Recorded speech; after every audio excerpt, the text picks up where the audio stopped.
இழந்து நாங்கள் இடம்பெயர்ந்து வந்தாலும் எங்களிடமிருந்து பிரிக்க முடியாதது கல்விதான்.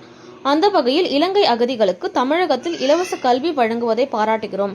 இலங்கை அமைச்சர் சதாசிவ வியாழேந்திரன் பேச்சு. சென்னை பல்லாவரம் வேல்ஸ் பல்கலைக்கழகம் மற்றும் மலேசியாவில் உள்ள இண்டி பல்கலைக்கழகம் இணைந்து MBA படிப்பிற்கான புரிந்துணர்வு ஒப்பந்தம் கையெழுத்தானது. அதன்படி ஓராண்டு சென்னை வேல்ஸ் பல்கலைக்கழகத்திலும் ஓராண்டு மலேசியா கொலம்பூரில் உள்ள இண்டி பல்கலைக்கழகத்திலும் MBA பட்டம் கற்று கொடுக்கப்படுகிறது. அதனைத் தொடர்ந்து தமிழகத்தில் வசிக்கும் இலங்கை அகதி முகாமில் உள்ள இலங்கை தமிழர்கள் 5 பேருக்கு இலவச கல்வி ஆணையை இலங்கை அமைச்சர் சதாசிவ வியாழேந்திரன் மற்றும் வேல்ஸ் பல்கலைக்கழக வேந்தர் ஐசாரி கணேசன் ஆகியோர் வழங்கினர்.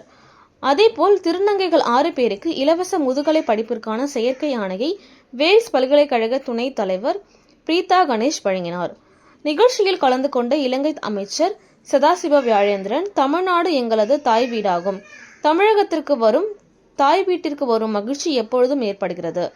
தமிழக தாய் வீடு இலங்கை எங்களது மகள் வீடு போன்றது. இலங்கை மாணவர்களுக்கு இலவச கல்வி அளிப்பது மிகப்பெரிய வரப்பிரசாதமாக அமைந்துள்ளது. மறக்கப்படும் கல்வி பறிக்கப்படும் உயிருக்கு சமம். ஆகவே கல்வி உயிருக்கு சமமான ஒன்று. கல்வியை நம்மிடமிருந்து யாராலும் பிரிக்க முடியாது. உயிரை இழந்து, சொந்தத்தை இழந்து, உடைமைகளை இழந்து, சொந்த இடத்தை இழந்து, தாய் நாட்டை இழந்து நாங்கள் இடம்பெயர்ந்து வந்தாலும் எங்களிடமிருந்து பிரிக்க முடியாதது கல்விதான்.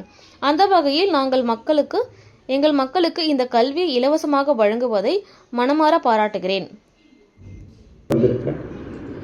அதனால நான் யாருக்கெல்லாம் ஃபீஸ் கட்ட முடியலையோ அவங்களெல்லாம் படிக்க வைக்கணும்.